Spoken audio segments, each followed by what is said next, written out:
Bien, ya está. Vamos a empezar con el sermón hoy.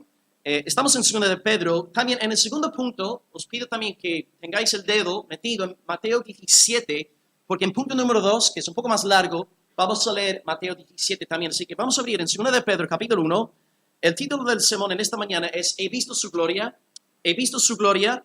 Y vamos a leer 2 de Pedro 1, de 16 a 18, y luego más adelante, en punto 2, estaremos leyendo también Mateo capítulo 17. Así que el título, He visto su gloria, y que alguien lea en voz alta por fin, 2 de Pedro 1, de 16 al versículo 18. 2 de Pedro 1, de 16 a 18.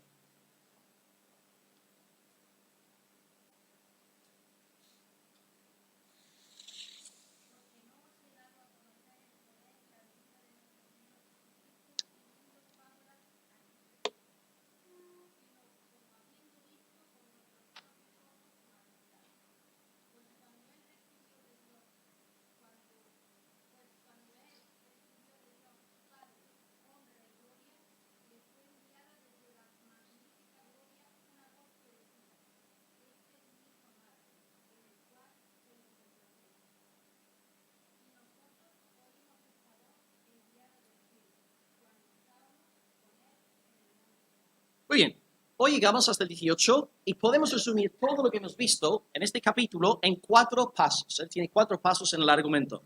Paso número 1. Si queréis, hermanos de Asia Menor, experimentar una entrada amplia y generosa, tenéis que anclaros en el Evangelio. Versículos 1 al 4. No puedes tener la seguridad de tu salvación si no estás anclado en el Evangelio de Cristo crucificado. Argumento número 2, o paso 2 del argumento. Si queréis tener una amplia y generosa entrada en el reino del cielo, si quieres tener la seguridad de tu salvación, esfuérzate en la santificación. Versículos 5 al 9. Es decir, tú puedes creer en el Evangelio, pero si tu vida cristiana es una vida cristiana perezosa, no tomas en serio los medios de la gracia, no abundas en el fruto del Espíritu Santo, no vas a tener el gozo de la salvación. Paso número 3 en el argumento, lo que vimos la semana pasada, del versículo 10 al 15. Yo, Pedro, no dejaré de recordaros estas 2 cosas. Evangelio, santificación. Evangelio, santificación. Y paso número 4, lo que Mila ha leído, del versículo 16 a 18, podéis confiar en lo que yo os estoy diciendo, porque soy un testigo ocular de estas cosas. Yo fui testigo ocular del Señor Jesucristo. Él me enseñó la verdad de Dios y ahora os estoy llamando también a la santificación. La semana que viene vamos a ver el 5º paso. Os diré cuál es la semana que viene, pero ahora hasta este punto 4 pasos. Si quieres tener la seguridad de tu salvación, anclate en el Evangelio, sé diligente en tu salvación, no seas un cristiano vago a nivel espiritual. Número 3, hay que siempre acordarnos de estas cosas. Y número 4, lo que vamos a ver hoy es que podemos confiar en Pedro, porque él es un testigo ocular de las cosas que nos está comentando. Hoy pues tenemos 2 puntos en el mensaje. Punto número 1, versículo 16. Vimos su gloria. Y punto número 2, versículos 17 a 18, oímos su voz. Así que primero, vimos su gloria, y número 2, oímos su voz. Arrancamos pues hoy con el versículo 16 que dice lo siguiente. Nos hemos dado a conocer el poder y la venida de nuestro Señor Jesucristo, siguiendo fábulas artificiosas, sino como habiendo visto con nuestros propios ojos su majestad. Bien. La semana pasada, y todo lo que hemos visto hasta este punto, es la verdad de que Pedro quiere animarnos a tener la seguridad de la salvación. Primero, anclándonos en el Evangelio. 2, esforzándonos en nuestra santificación. El Evangelio acentúa la obra de Dios y la santificación tiene que ver con nosotros y nuestro esfuerzo. Aunque, bueno, sabemos perfectamente que el Espíritu Santo es muy activo en nuestra santificación. Y hoy Pedro, entonces, quiere dar peso a su autoridad, porque en Asia Menor varios falsos maestros y falsos hermanos estaban poniendo en tela de juicio la autoridad apostólica de Pedro y el mensaje que éste predicaba, diciendo que Pedro había inventado una fábula artificiosa. Él mismo había fabricado el mensaje que estaba predicando los hermanos gentiles de Asia Menor. Pedro, desde luego, no es el único autor en el Nuevo Testamento que se ve obligado a defender su autoridad apostólica.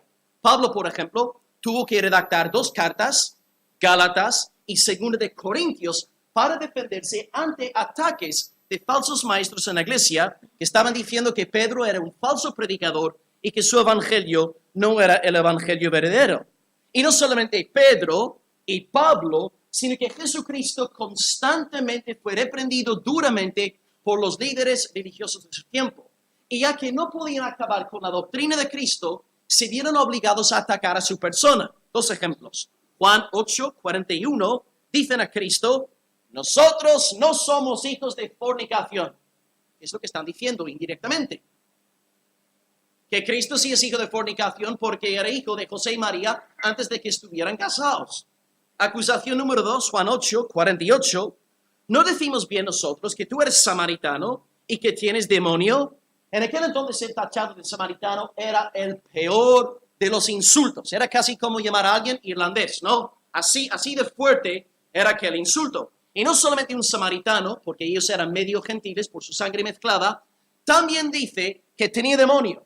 Tú estás poseído, tú tienes un demonio, tú eres satánico. O sea, como no podían refutar la enseñanza de Cristo, atacaron a su persona. En el mundo filosófico, esta forma de razonar se llama un ataque ad hominem. Ad hominem. Y traducido al castellano, quiere decir literalmente contra el hombre. Es decir, cuando tú no sabes refutar la sabiduría de Pablo, de Pedro, de Cristo, como no puedes refutar la argumentación, te ves obligado a atacar a la persona, al carácter de la persona. Por ejemplo, esto puede suceder en una iglesia local. Hace 2 semanas, Eduardo Saladín estuvo aquí predicándonos la palabra de Dios y nos habló sobre los roles de un varón de Dios y de una mujer de Dios. Y si algún hombre salió de aquel culto enfadado, como no puede refutar la sabiduría con la cual habló Eduardo, ya que nos predicó la palabra así tal cual, atacamos a la persona de Eduardo para no hacer caso a la enseñanza. Es un argumento sutil y peligroso y muy carnal. Y también las damas, como él dijo, que el papel de la esposa es someterse a su marido, él como sacerdote del hogar. Una mujer podría salir aquí enfadada y luego, como no puede refutar la lógica de Eduardo, ya que predica la palabra, atenta contra la persona de Eduardo. Esto también nos sucede a los cristianos en el mundo laboral. Todos estamos trabajando entre semana y como los que están alrededor de nosotros no pueden refutar la verdad que predicamos con nuestra boca, van inventando mentiras, chismes y falsas acusaciones. Y por lo tanto, muchos de vosotros aquí en esta mañana habéis tenido que sufrir falsas acusaciones, argumentos ad hominem. Esto es lo que pasó con Cristo, con Pablo, y aquí en 2 de Pedro también está pasando con Pedro. Pero un cristiano maduro tiene que dividir entre la verdad en sí y el carácter de la persona que proclama la verdad. Por ejemplo, Dios dice que 2 más 2 son 4. Por lo tanto, 2 más 2 son 4. Ahora bien, Satanás dice que 2 más 2 son 4. ¿Es la verdad o es una mentira? Es la verdad, porque la verdad es la verdad, aunque sea dicha por Satanás, por un asesino, por un ladrón, por un sodomita, por una persona que sea, la verdad es la verdad, independientemente del carácter de Pedro, de Pablo o del Señor Jesucristo. Un político corrupto dice que cree en la ley de la gravedad. ¿Deja de existir la ley de la gravedad por la corrupción del político? Desde luego que, porque la verdad es la verdad, aunque la diga un político corrupto. Así que Pedro aquí se ve obligado a defender su mensaje ante estos ataques ad hominem contra el hombre. No pueden refutar su evangelio, por lo tanto siembra mentiras en cuanto a su autoridad.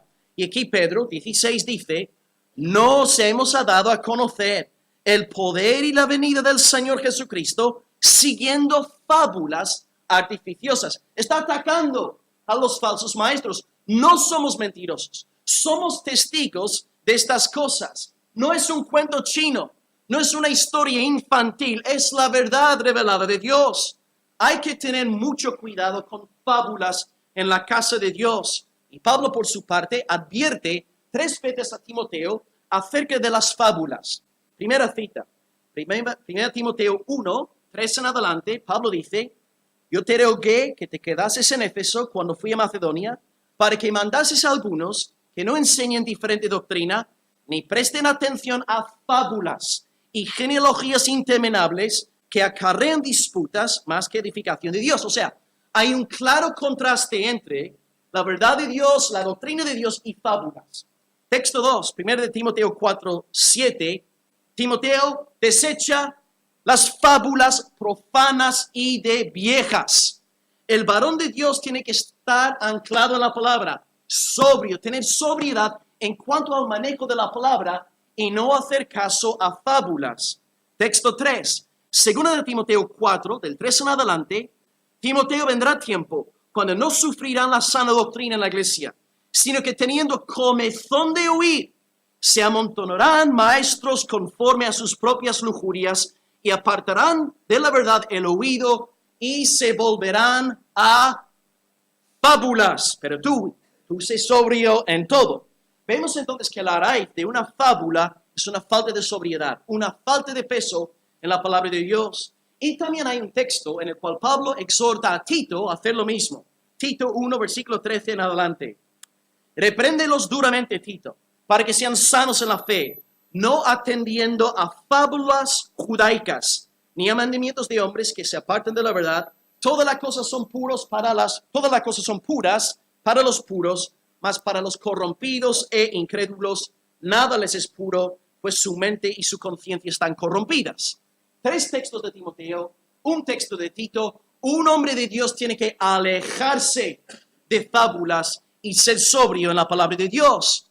Y en nuestros días, hermanos, como creyentes del siglo XXI, viviendo en Europa, en el mundo evangélico, hay que tener mucho cuidado con fábulas en el púlpito. Hay gente que tuerce cualquier texto con el fin de engañar al pueblo de Dios. Incluso textos sencillos. Por ejemplo, yo cojo un texto al azar de la Biblia. Éxodo 2:23 dice, después de muchos días murió el rey de Egipto.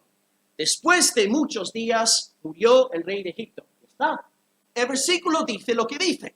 No tengo que buscar un sentido místico o súper espiritual, una nueva revelación. No, me someto a lo que dice la revelación de Dios. Cuando la palabra dice, después de muchos días murió el rey de Egipto, los muchos días no son una alusión al reino milenial del Señor Jesucristo. Y yo sé que Egipto tiene 6 letras, pero no tiene nada que ver con 666 ni con la marca de la bestia. Pero hay gente que lee textos sencillos y directos y tuercen todo porque tienen un espíritu de fábula, un espíritu no sobrio en la palabra de Dios. Por lo tanto, hermano, hermana, en tu propia vida devocional, no andes buscando nuevas revelaciones en cada versículo. Sométete a las grandes verdades de la palabra de Dios y anima a los que están en tu casa a seguir tu ejemplo. Sé sobrio, ten peso en el alma. El hombre de Dios como Pedro no va inventando cuentos chinos, se somete a la verdad revelada por el Señor Jesucristo. La claridad y la sencillez son 2 marcas de un anciano fiel como Pedro y de un hombre de Dios que enseña bien la palabra de Dios en casa. Así que tengamos cuidado con fábulas. Siempre examinemos todas las enseñanzas dadas desde el púlpito en el nombre de la palabra de Dios. No podemos decir amén a todo. Ahora, cuando el predicador predica conforme a la palabra de Dios, sí, amén, suelta el amén, todo lo que quieras. Pero si es una fábula la que está siendo predicada, no podemos amenear. Tenemos que tener la boca bien cerradita. El ejemplo entonces aquí también de Pedro es importante, porque nos enseña que la gente como él, que vivía en la época predigital, preindustrial, preelectrónica, no eran personas, perdonad la expresión, no eran personas tontas. A veces pensamos, bueno, vivían en el primer siglo, no tenían ciencia avanzada como nosotros, eran todos tontitos y creían todo. No, Pedro no creía todas las cosas.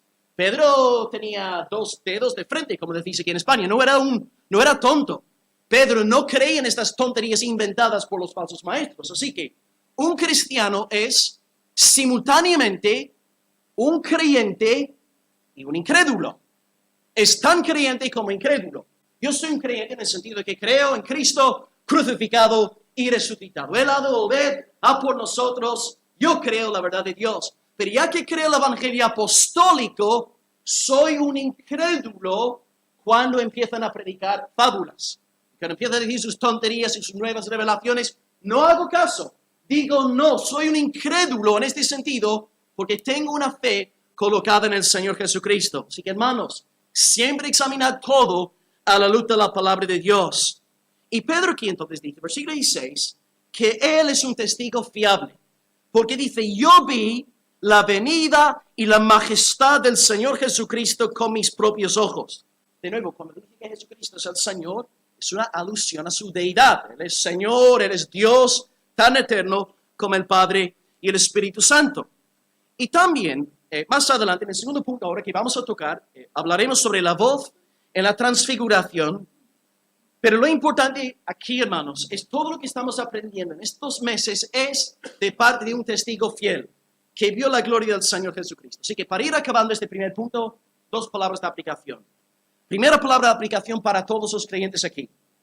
Hermano, hermana, no te vengas para abajo. Cuando tus seres queridos, tus compañeros de trabajo, se meten contigo por tu fe inventando calumnias. Es un mecanismo de autodefensa. Tienen que hacerlo. Tú eres luz. Tú eres nacido de arriba. Ellos ven tu gloria y por lo tanto, ya que no pueden refutar la verdad de Dios en tu vida, tienen que buscar algo en tu vida que atacar con el fin de quitarte credibilidad. Ahora bien, tú puedes ser el mismo diablo, pero la verdad del evangelio sigue siendo la verdad del evangelio.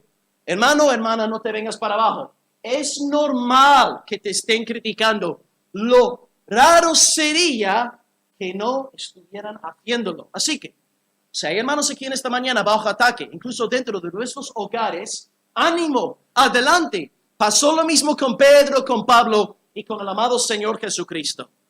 Y segunda aplicación, antes de pasar al segundo punto, sé muy sobrio en la palabra de Dios. Que puedas ejercer un discernimiento a la hora de probar, examinar las predicaciones que estáis escuchando. No todo lo que sale en YouTube es bueno. No todos los predicadores online hoy en día son predicadores sanos y fidedignos. Hay que tener mucho cuidado y mucho discernimiento. No hagamos caso a fábulas, a genealogías interminables que tristemente prevalecen hoy en día. ¿Qué son las fábulas de nuestra generación? Pues, la teología de la prosperidad, ¿no? Tú siembra tu semilla y Dios te va a dar 10,000 veces más. La confesión positiva, ¿no? Todo positivo. Tú eres un campeón. Dios quiere sacar el campeón que hay en ti. Tú eres una máquina y el cristianismo se trata de ti. Otra es la guerra espiritual, ¿no? Subes al monte más alto de tu ciudad y atas al hombre fuerte porque supuestamente Satanás tiene potestad sobre aquella ciudad. Luego en España también tenemos la teología liberal y un avivamiento bastante extraña del neojudaísmo. Hermanos, tenemos que estar bien anclados en el evangelio. Hay muchas fábulas, muchas líneas raras por ahí y necesitamos discernimiento, sobriedad para no ser engañados. Bien, ahora vamos a dedicar más atención al punto 2 y podéis abrir la Biblia ahora, Mateo 17. Vamos a leer el episodio de la transfiguración y a ver si algún hermano, sé que es un texto largo, pero bueno, Pedro va a hablar sobre este episodio, es importante leerlo. Mateo 17, del 1 al 19, por fin. Mateo 17, del 1 al 19.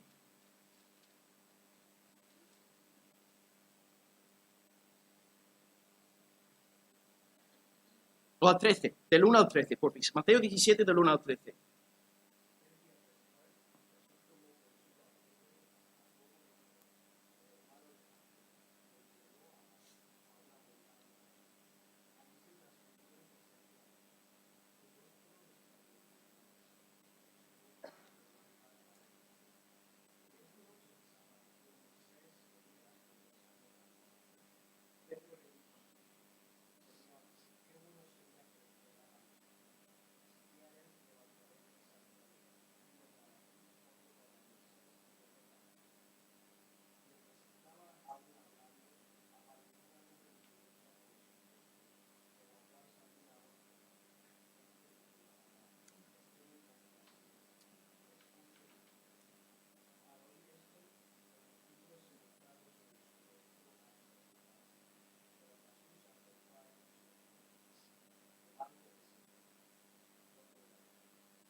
¿Estás enfermo también, no?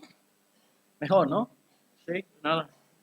Sí, sí. Esta mañana comí 5 naranjas, medio kilo de fresas, 2 kiwis y un plátano, para no contagiarme. Tengo aquí una bufanda. Después no voy a besar a nadie.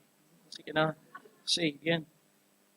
Este es el episodio al cual Pedro va a aludir en versículos 17 y 18. La transfiguración aquí en el Monte Santo. El monte es conocido como Monte Tabor hasta el día de hoy, Monte Tabor. Bien. Pedro aquí, versículos 17 y 18, está aludiendo a lo que Juan Frank acaba de leernos en Mateo 17, la transfiguración. Dice entonces, 17, volvemos a leer el texto de 2 de Pedro, segundo punto, oímos su voz. Versículo 17. Pues cuando él recibió de Dios Padre honra y gloria, en el pasaje que Juan Frank ha leído, le fue enviada desde la magnífica gloria una voz que decía: este es mi Hijo amado en el cual tengo complacencia. ¿Quién está hablando ahí? Es Dios, el Padre, sí. Y nosotros oímos su voz enviada desde el cielo cuando estábamos con él en el Monte Santo. Vale, nosotros oímos su voz. ¿Quiénes son los nosotros? Pedro, Juan y Jacobo, en efecto. Bien, Mateo 17, según el texto nos dice, el rostro de Jesús resplandece como el sol y sus vestidos se hicieron blancos como la luz. Y en aquel acto el Padre, antes de la resurrección, confirmó su contentamiento en el Hijo. Ahora bien, no es el único momento en la vida de Jesús cuando el Padre dice esta frase. También el Padre lo dice, ¿cuándo? En el bautismo. Sale el Hijo del agua, desciende el Espíritu Santo en forma de paloma sobre él, y una voz del cielo: este es mi Hijo amado, en el cual tengo complacencia. Y es una cita textual de Isaías 42, versículo 1, donde dice la palabra de Dios: he aquí mi siervo, yo le sostendré, mi escogido en quien mi alma tiene contentamiento, he puesto sobre mi espíritu, él traerá justicia a las naciones. Así que, ya que Dios aplica Isaías 42:1 a Jesús de Nazaret, sabemos que Jesús de Nazaret es el Mesías, es el Redentor prometido por el Antiguo Testamento. Pero, a diferencia, a ver si hay lectores aquí cuidadosos, a diferencia del bautizo, Dios añade una cláusula extra en la transfiguración que no aparece en el bautizo. ¿Cuál es la cláusula extra? A él oí. Interesante, porque juntamente con Cristo están Moisés, que representa a los profetas, la ley digo, y Elías, el que representa a los profetas. Está Moisés, está Elías, está Jesucristo, y Dios dice: a él oíd. ¿Por qué? Porque Cristo es más importante que Moisés, y Cristo es más importante que Elías. Sí, Cristo en un sentido es un profeta, ¿es cierto? Sí. No obstante, es más que profeta, porque Él es el Hijo eterno de Dios. Dios el Padre está dando preeminencia, centralidad, supremacía al Señor Jesucristo. Y por lo tanto nosotros como iglesia, si queremos tener una iglesia bendecida por Dios el Padre, tenemos que entregarnos a la exaltación de Dios el Hijo. No hay nada que dé más felicidad al corazón de Dios el Padre que ver a su Hijo coronado de gloria y de honra. Él ama a su Hijo de todo corazón. Y si tú en tu vida, hermano, quieres tener una vida bendecida, una familia bendecida, tienes que exaltar a Cristo, alabar a Cristo, cantar a Cristo, abrazar a Cristo día tras día, y Dios el Padre se va a deleitar en ti, porque ama a su Hijo por encima de todas las cosas. Y también os añado otro dato. Dios, el Espíritu Santo, también está obsesionado con la gloria de Dios el Hijo. Juan 16, versículo 14, el Espíritu Santo me glorificará. El Espíritu Santo viene a nuestras vidas con un propósito supremo: exaltar, alabar, enaltecer al Señor Jesucristo. ¿Cómo puedes tú saber si estás de verdad andando en la plenitud del Espíritu Santo de Dios? Porque eres una persona llena de Cristo, hablas de Cristo, alabas a Cristo, cantas a Cristo, piensas en Cristo, meditas en Cristo, confías en Cristo. La verdadera marca de la espiritualidad neotestamentaria es pasión por Jesucristo. Y donde hay pasión por Cristo, el Espíritu de Dios está obrando y Dios el Padre se está gozando. Hermano, hermana, alaba a Cristo. vive para la gloria del Hijo, de quien dice el Padre, en Él tengo contentamiento. Tú pues sabrás que has nacido de nuevo, porque cada vez que alguien dice algo como lo que dijo Ángel esta mañana, no, Jesucristo basta, Jesucristo es suficiente, Jesucristo es incomparable, tú vas a encontrar dentro de ti mismo un amén. Un amén. Y aunque pelees y luches, este amén tiene que salir. Es la señal de que has nacido de nuevo. Alguien está glorificando a Cristo. Es espectacular y maravilloso. Nuestra perla de gran precio. Y tú sueltas el amenazo. Porque tú has nacido del Espíritu Santo de Dios. Tienes este amén en tu vida. Es la señal de que has pasado de muerte a vida. Pedro dice, versículo 18, oímos la voz del Padre cuando estábamos en el monte santo. Bien, bueno, el monte es llamado santo porque ahí se manifestó la presencia de Dios y es conocido como el monte Tabor. Bien, interesante versículo 18. Pedro emplea la primera persona plural. Habiendo visto con nuestros propios ojos su majestad, versículo 16, y 18, nosotros oímos su voz. ¿Por qué pensáis que Pedro emplea la primera persona plural y no la primera persona singular? Pensad en el contexto de 2 de Pedro 1. ¿Qué pretende Pedro por medio de estas frases? ¿Ah? Animar, sí, pero hay un problema en las iglesias de Asia Menor. Y Pedro está aquí implicado. ¿Quiere exhortarlo? Sí.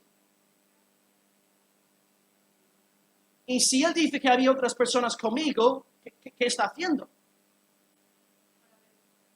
Muy bien. Está dando mucho más peso y credibilidad a su testimonio. Porque una cosa es decir, mira, el otro día yo subí al monte y vi a Nico comerse la caspa.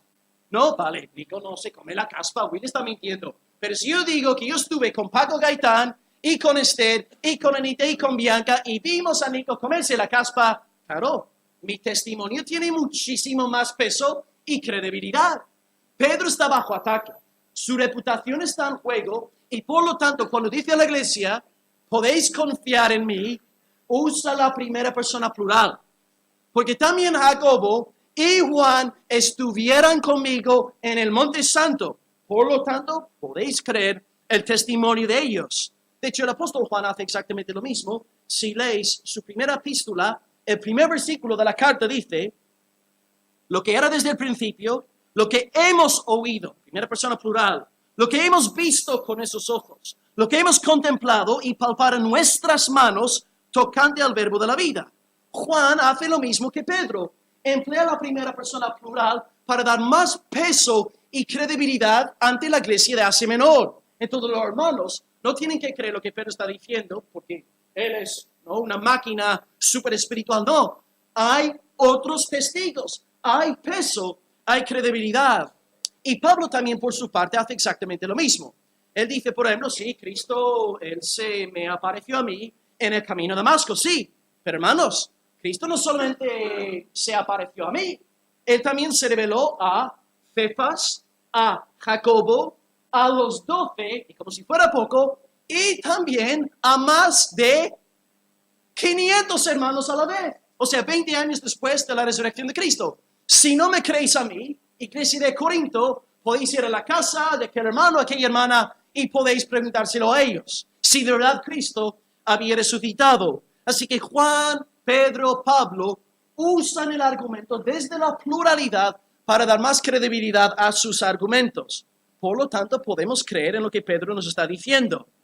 Y el hecho de que tengamos a Pedro, a Juan, a Jacobo, a Pablo como testigos oculares de cosas reales, esta verdad nos libra de caer en un mito griego. Los mitos griegos del primer siglo solamente tenían que ver con el mundo metafísico, filosófico, espiritual y no correspondían con la realidad. No tenían nada que ver con este mundo. Y ya que el cristianismo tiene testigos oculares, podemos confiar en lo que dice la palabra de Dios. En el cristianismo, lo histórico y lo espiritual no se pueden separar. Este divorcio es fruto del pensamiento griego.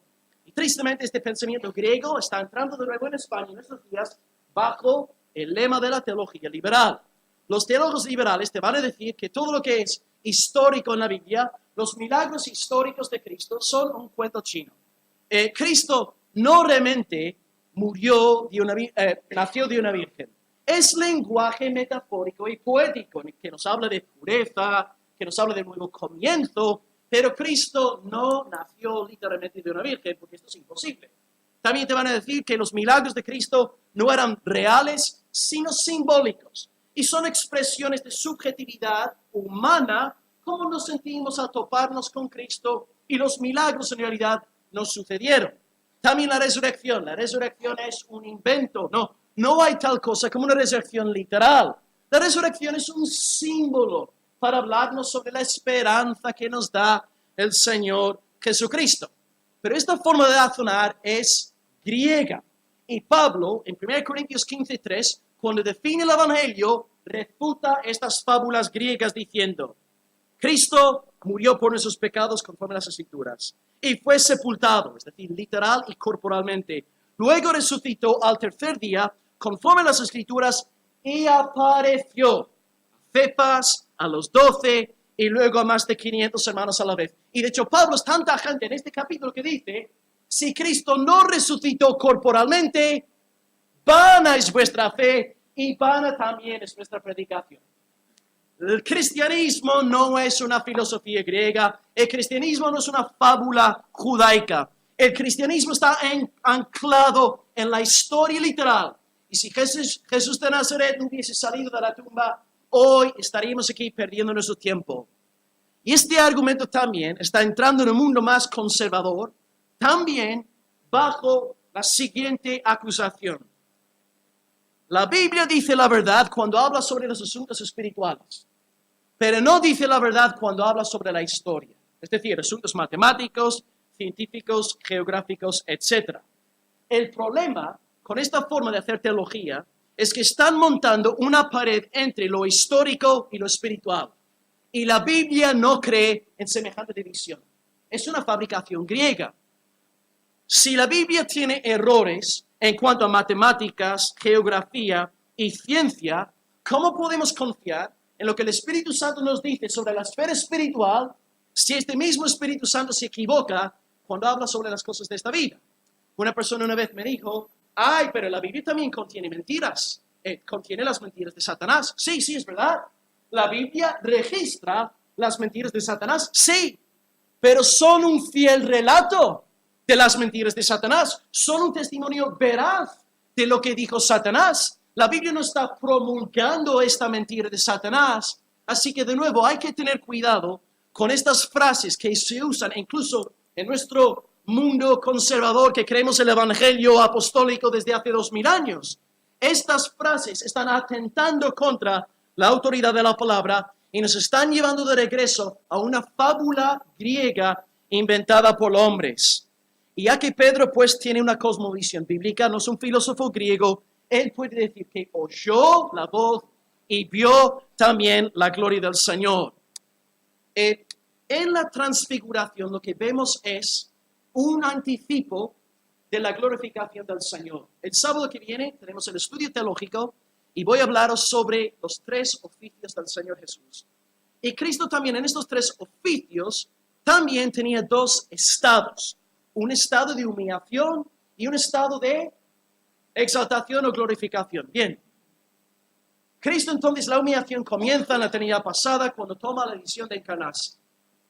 Y la exaltación se da definitivamente después de su resurrección. Empieza la resurrección y luego su sesión, el sentarse a la diestra del Padre, y luego vendrá en gloria para juzgar a vivos y a los muertos. Pero en la transfiguración, siendo él humillado, estando en su estado de humillación, Dios permitió que por un momento los 3 discípulos saboreasen algo de la gloria venidera, un momento de glorificación en medio de la humillación. Lo que vieron los 3 aquel día fue algo inaudito, espectacular e incomparable. Y la gloria que vieron ahora es la gloria que está sobre Cristo en el cielo. Apocalipsis 1, versículo 16 dice, su rostro era como el sol cuando resplandece en su fuerza. Dios entonces permitió que ellos experimentasen un anticipo, un adelanto de la gloria venidera que todos hemos de ver en el siglo venidero. Y podemos creer en este testimonio porque los tres hermanos tenían algo en común. Estaban dispuestos a derramar su sangre por lo que vieron aquel día. Jacobo, por su parte, fue martirizado a principios de los 40, el año 42, en los días de Herodes Agripa. Pedro llegó a ser martirizado 2 décadas más tarde, antes del suicidio de Nerón, en el verano del 68. Así que Pedro, eruditos dirán que Pedro murió seguramente por el 66, 67. Juan no llegó a derramar su sangre, pero sí es cierto que escribe el libro de Apocalipsis desde Patmos. ¿Y por qué está en Patmos? Exactamente, preso por causa de la palabra de Dios. Así que, si Pedro, Jacobo y Juan hubiesen inventado aquel relato, ¿qué van a hacer el momento que vienen soldados romanos a cortarles la cabeza? Ha sido un cuento chino, lo hemos inventado nosotros. Estamos solamente entreteniendo a las multitudes. Por favor, no nos hagáis daño. Pero no lo hicieron, hermanos. Estuvieron dispuestos a derramar su sangre por lo que vieron y oyeron. ¿Por qué? Porque era real. Porque realmente sucedió. Y estos cristianos, los mártires cristianos, que no matan, pero se dejan matar, yo creo en un testimonio así de poderoso. Ellos vieron la gloria de Dios y por lo tanto estuvieron dispuestos a morir por ella. Cristo también dice delante de Pilato, sabiendo que si Pilato no le suelta, él va a la cruz. Jesús le dice a Pilato en Juan 18:37, para esto he nacido y para esto he venido al mundo, para dar testimonio a la verdad. Y todo el que es de la verdad, oye mi voz. Cristo no dijo a Pilato, mira, lo siento mucho, llevo 3 años y medio molestando a las multitudes, sanando a la gente, contando mentirías, lo siento mucho, perdonadme, hermanos romanos. Pilato, ten misericordia de mí, suéltame, prometo nunca más abrir mi boca. No, he venido para dar testimonio de la verdad. Aquí estoy, Pilato, esto es lo que hay, y estoy dispuesto a dar mi vida por la verdad que yo predico. Hermanos, la Biblia está repleta de testigos fieles, testigos que derraman su sangre, testigos absolutamente convencidos de lo que estamos leyendo es así. Así que, hermanos, aquí en nuestra iglesia podemos tener diferencias de opinión en cuanto a asuntos secundarios. ¿Cuántas veces hay que celebrar la Santa Cena? Bueno, otras cuestiones, ¿no? Pero en cuanto a los eventos históricos fundamentales de nuestra fe, no puede haber ningún tipo de desacuerdo. Cristo murió por nuestros pecados sí o sí. Y si no creemos esta noticia, no somos del Señor. Cristo resucitó literal, corporal, históricamente al tercer día. Y si no creemos esto, no somos del Señor. Cristo regresará corporal y gloriosamente para juzgar a vivos y a los muertos. Si no creemos esto, no somos del Señor. No podemos jugar con las verdades centrales de nuestra confesión cristiana. Bien, pues, Pedro hace hincapié en la gloria del Señor y en oír la voz del Padre. Para acabar, ¿por qué? ¿Por qué Pedro se esfuerza tanto? Porque está defendiendo su autoridad apostólica. Porque resalta la primera persona plural. Porque él quiere que tú, como los hijos de Asia Menor, tengas la seguridad de tu salvación. Él quiere, según este primer párrafo, quiere que tú experimentes una entrada amplia, generosa y espaciosa. Y puesto que Pedro sabía que su autoridad apostólica estaba en juego, esto tal vez podría afectar la seguridad de los hermanos de la iglesia. Pedro pues insiste en su plena autoridad para que vosotros, amados, podáis tener la seguridad de la salvación en esta mañana. Así que bien, os recuerdo en esta mañana el evangelio predicado por Pedro. Amados, hijos de Dios, ovejas del Señor, en esta mañana, Jesucristo derramó su sangre por vuestros pecados. Él es vuestro Salvador. Y Cristo resucitó literalmente al tercer día con el fin de que vosotros pudieseis recibir la vida eterna. Y ahora ya que sois salvos, os recuerdo lo que Pedro nos está diciendo, ahora os toca a vosotros poneros las pilas, espabilaros, esforzaros, derramar sudor en cuanto a vuestra santificación y en los medios de la gracia. Hagamos caso pues hoy a Pedro como un instrumento del Espíritu Santo para que tengamos la seguridad plena de nuestra salvación. Pues concluimos leyendo el texto por última vez en esta mañana. Versículo 16. Hermanos, no os hemos dado a conocer el poder y la venida del Señor Jesucristo siguiendo fábulas griegas, judías, artificiosas, no, sino como habiendo visto con nuestros propios ojos, primera persona plural, su majestad, pues cuando él recibió de Dios Padre honra y gloria, le fue enviada desde la magnífica gloria una voz que decía, este es mi Hijo amado, en el cual tengo complacencia. Y nosotros, primera persona plural de nuevo, oímos esta voz enviada del cielo cuando estábamos con él en el Monte Santo. Hoy pues para concluir hemos visto 2 puntos. En primer lugar, vimos su gloria. Vimos su gloria. ¿Os he animado a seguir adelante cuando surgen y se levantan enemigos en vuestras vidas? Si estáis viviendo en santidad en el mundo, vais a tener enemigos sí o sí. No os preocupéis, es normal. Y de la misma forma que se metieron con Pedro, con Pablo, con Cristo, se van a meter también contigo. Es normal, ánimo en el Señor. Y también la primera parte, hablamos de que tenemos que tener mucha sobriedad en cuanto al manejo de la palabra y en cuanto a los sermones que estamos escuchando entre semana. Mucha sobriedad, desechando las fábulas. Y en segundo lugar, hemos hablado de oímos su voz, leyendo el texto de Mateo 17 en cuanto a la transfiguración. Hemos comentado que el Padre, antes que nada, quiere glorificar a su Hijo y que el Espíritu Santo quiere glorificar al Hijo. Y por lo tanto, para tener una iglesia feliz y bendecida, un hogar feliz y bendecido, tenemos que exaltar al Señor Jesucristo sin cesar. Y en la transfiguración hemos recalcado la naturaleza histórica, literal y real del suceso en el Monte Santo. No predicamos fábulas griegas. No divorciamos el mundo literal del mundo espiritual. Los 2 mundos en la Biblia andan cogidos de la mano. Y si no creemos en este testimonio de Pedro, en cuanto a la muerte, resurrección y segunda venida de Cristo, no somos del Señor. Tenemos testigos dispuestos a derramar su sangre y testigos que antes de morir querían edificarnos para que tuviéramos la seguridad y el gozo de la salvación. Hermano, hermana, gócete en el Señor en esta mañana y sé muy agradecido porque Dios te ama tanto que usó a mártires para animaros a vosotros a tener la seguridad de la salvación. Creamos pues en el Evangelio, seamos diligentes en nuestra santificación, peleemos contra la pereza espiritual y resplandezcamos con la gloria del Señor hasta que entremos por estas puertas amplias, generosas y bien espaciosas. El pueblo de Dios dijo, amén, gloria a Dios. Oremos al Señor en esta mañana.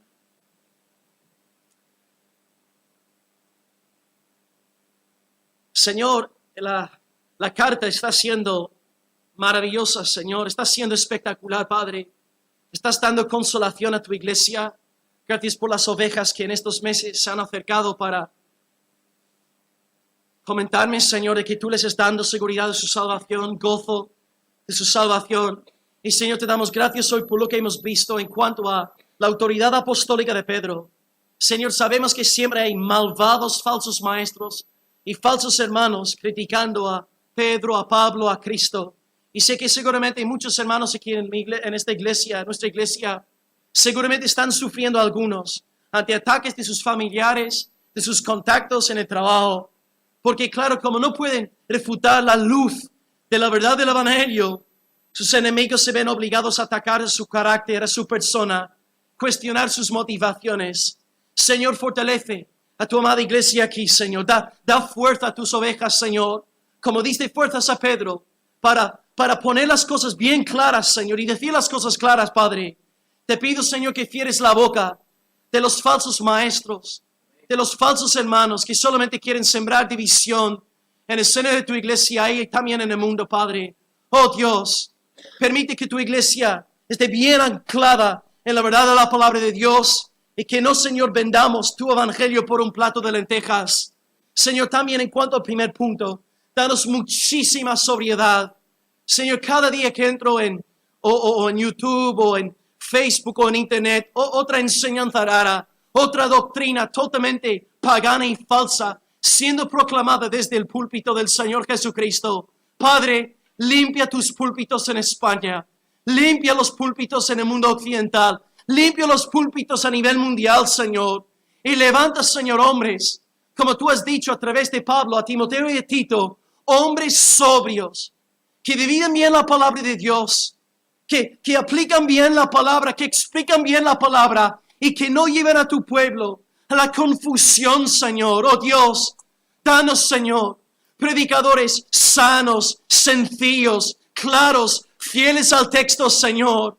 Levanta aquí, Señor, en nuestra congregación y más allá, a una multitud, Señor, de voceros en nuestros días, para que la claridad de la palabra y la pureza no adulterada de la palabra sea sembrada y propagada en todas las naciones. Y, Señor, en cuanto al segundo punto, te damos alabanza y gloria, porque sabemos, Padre, que tú estás apasionado por la gloria de tu Hijo. Señor, danos una iglesia centrada en Cristo. Nuestras canciones sean cristocéntricas.